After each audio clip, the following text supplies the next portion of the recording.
Hey, what's going on, everybody, and welcome back to the T26 channel, where we talk about all things related to the US men's national team. And since the season is wrapped up, we are getting into the summer months, and that means the summer transfer window, as well as friendlies and Gold Cup.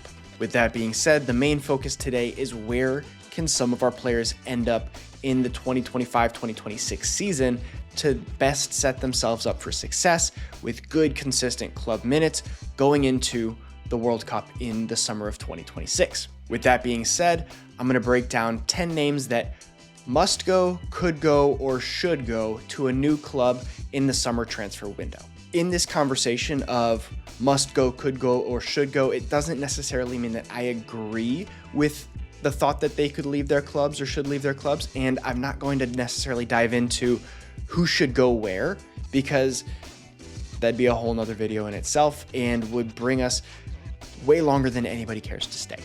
So we're going to go with who needs to move, and if there are concrete pieces of evidence that show, oh, this person's been linked with this club, we'll talk about that for a brief moment, but I'm not going to dive into who needs to go where, again, because that would keep us here all day. With that being said, I'm going to break it down by category of must go, could go, and should go, and we are going to start with our players that must go and need to find a new club this summer if they have any hopes of being part of the World Cup roster in 2026. All of the names on this portion of the list should come as a surprise to nobody, as we've been talking about them for quite some time. Number one is Matt Turner. He was the third choice option at Nottingham Forest, moved and got a loan to Crystal Palace, where he played maybe 7 matches this season, all of them cup games, and really needs the minutes and needs to lock down a starting spot before the World Cup if he wants to maintain his role with the US men's national team.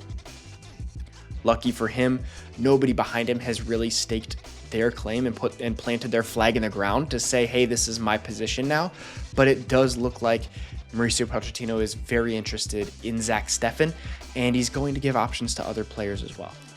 Matt Turner, I think, is well suited to move to the championship, or maybe even make a move back to the MLS.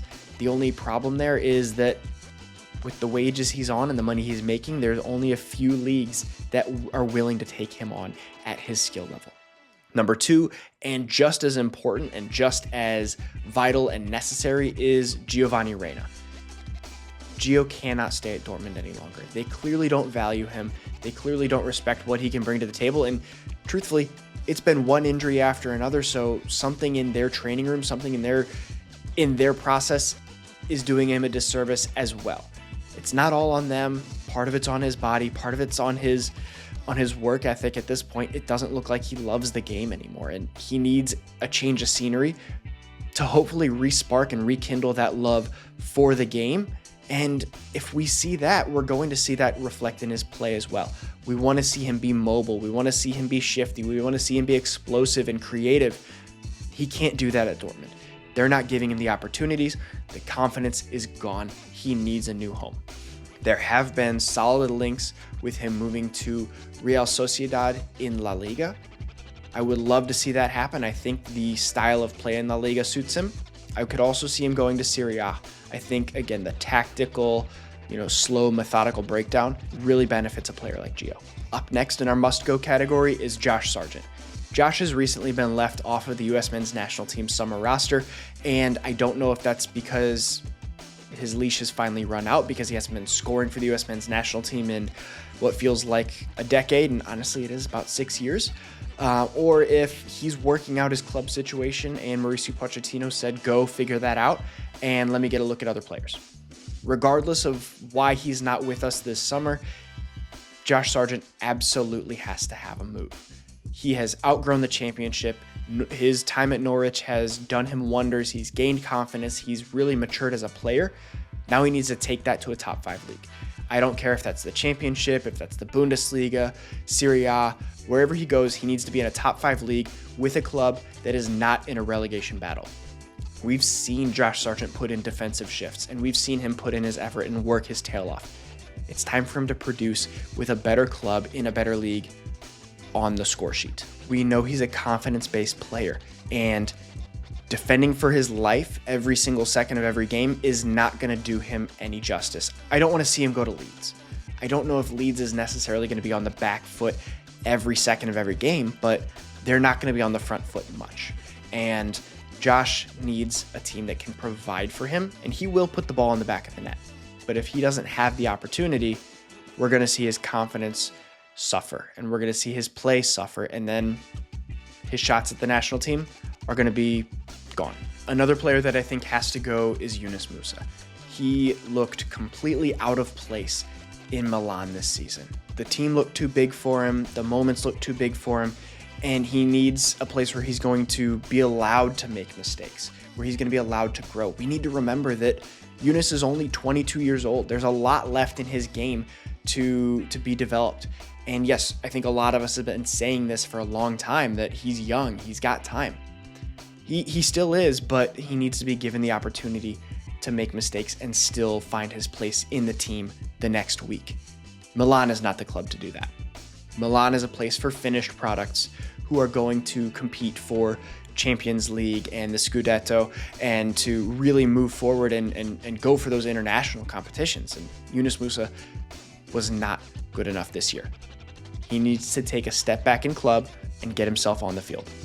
Now we're going to get into the should go category, and we're going to start with Brenden Aronson. Brenden Aronson had a good season with Leeds United in the Championship and got them promoted to the Premier League. Why I think Brenden should go is because he's not going to get the same amount of minutes that he did in the Championship next season.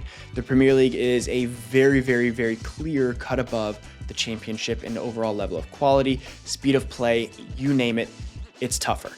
I worry that Brenden is going to get beat up in the Premier League again, just like he did 2 years ago.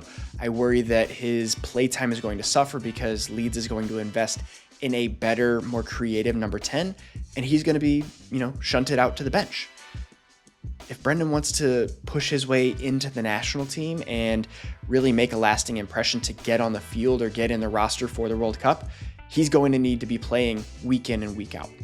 There's no getting around that. And while he may be able to contribute to a Leeds United team, I don't necessarily think that this is the best place for him to do so, where he can build himself up for next summer. Next in our should go category, I'm going to include Tim Weah. I think that Weah, he had a good season with Juventus, but it was overall a little bit inconsistent. And when I say inconsistent, I don't mean his play necessarily, but I mean his position on the field and his position with the team. We saw him play as a striker, we saw him play on the right wing, we saw him play as a right back and a left back. And I think that Tim needs stability. He needs one position that he can lock in, that he knows he can focus on a skill set and develop that skill set and be absolutely clinical next summer.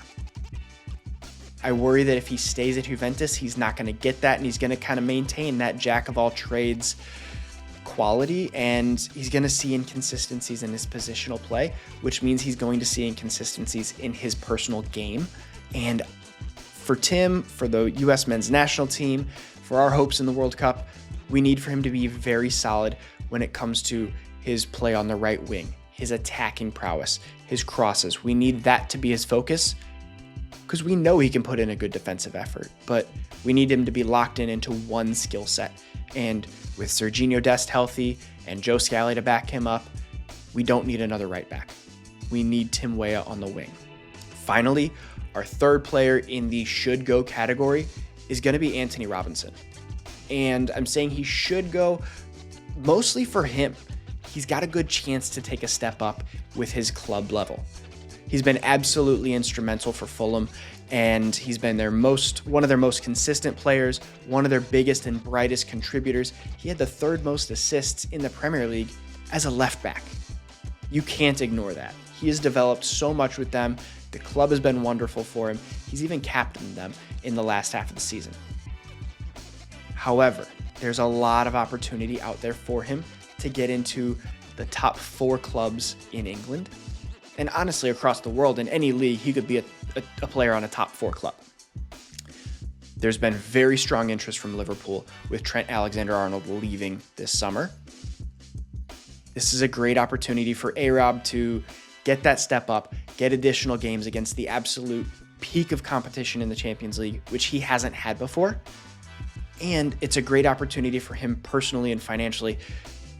Go get that bag, right? He has proven that his technical ability has improved, and he can probably hang with the likes of the team of Liverpool. That's been my reservation in the past, that maybe he's not technically gifted enough. Maybe he's better on a team where his real expectation is to defend and not contribute to the attack, but he's proven me wrong. He can contribute at a very high level in the very best league in the world. Go get that bag, A-Rob. Go get your money, get that big contract, and get in with Liverpool. If he stays, it's not the end of the world. We know he's going to be solid. We know he's going to be consistent, but this will be a very cool opportunity to have an American on one of the best teams in the Premier League. Now, our next category is the players who could go. And I'm not saying that they should. I'm not advocating for them to move. I think they're in a good place right now, but a move this summer would not surprise me. The first player in that category is Giovani Cardoso. And Giovani has been very, very highly linked to both Tottenham and Atletico Madrid in the last year and a half. We know that Tottenham has the first right of refusal on him, so he could very well go there. But they're not in the best situation as they finish near the bottom of the Premier League. And Giovani has produced greatly in La Liga for the last 2 seasons, and Atletico Madrid is a very good club that suits his style well. He did great with Betis this year. He's got a locked-in position. He is in a very, very strong club that can compete and that can do well in La Liga. However, moving to Atletico would not be a bad thing. It would up his level. It would get him Champions League soccer as well and put him under Diego Simeone, who is a great coach, and he can learn a lot from him there. And he can learn a lot from the talent that he'd be around. So should Giovani go? Maybe, maybe not. It won't hurt him either way, I don't believe. I think he'll lock down a starting spot with any team that he chooses to go to, but it could happen. The next player that could go is Malik Tillman. And Malik has absolutely lit the Eredivisie on fire the last 2 years. He's been solid. He's grown from a player who has looked like he's just beating up on minnows to a player who's competing in the Champions League and competing with the best of the best. Should Malik go this summer? I would personally say no. I want him to continue to develop, to continue to have that confidence, and to continue to play make on PSV. But there is a lot of interest for him coming from around the world, whether it's Bundesliga, whether it's the Premier League, whether it's Italy. I've seen it all. And honestly, I think he's mostly ready. But we have also seen Malik to be a player that needs a little bit of time to settle in. The year before World Cup is not the time to settle in. It's the time to hit the ground running and establish yourself as an absolute force. That way there's no way you don't get called into the national team. And we've seen Malik's talent. We've seen his ceiling, and it is high. We need him playing. We need him confident. We need him ready to contribute next summer. So, could he go? Absolutely. Should he? Personally, I want him to stay put. I want him to dominate. I want him to build chemistry with Serginho Dest and Ricardo Pepi and have those 3 in our World Cup roster next summer. And the last player that could go is Christian Pulisic. This may come as a surprise. This may be a little bit of like, why is he on this list?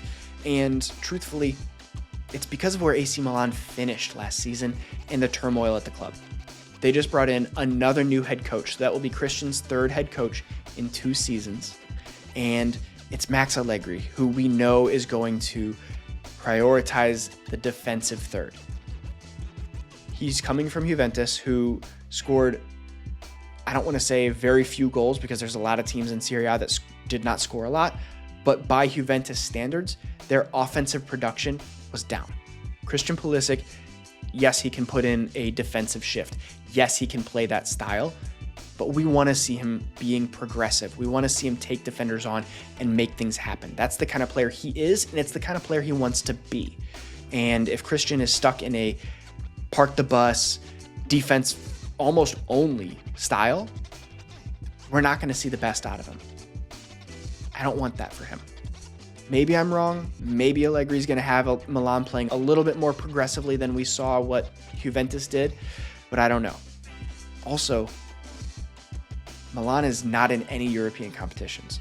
They finished out of the top 6 in Serie A. There's no Europa League, no Conference League, no Champions League for them. So while that may be a positive in terms of Christian's going to have fresh legs and he's going to be playing only once a week, that's a good thing. However, a player like Christian needs Champions League as well. He needs to consistently be testing himself at the highest level. Playing only once a week is not a bad thing for a player with an injury history like Christian, who's currently dealing with a hip injury. However, we also want to see him continually go up against the best. And to do that, he would need to leave the club. I think Milan's been a great place for him. I think that he's really grown and he's thriving there. I hope he continues to do so, but I would not be shocked if he gets a loan to a team that's playing in the Champions League. I'm not saying it's right. I'm saying it's possible. All right, guys, that is it. That's the 10 names that we're going to cover today. This was by no means a comprehensive list of the players who must go, should go, or could go to new clubs before next summer or before the transfer window ends, but it is one that I did want to make and I did want to talk about. Let me know your thoughts. Leave a like and a comment in the comment section down below. Who else should be on this list? Who else should be on our radar for a big move this summer to hopefully push them into consideration or up the depth chart for the roster of the 2026 World Cup? Thanks for watching. I'll see you next time.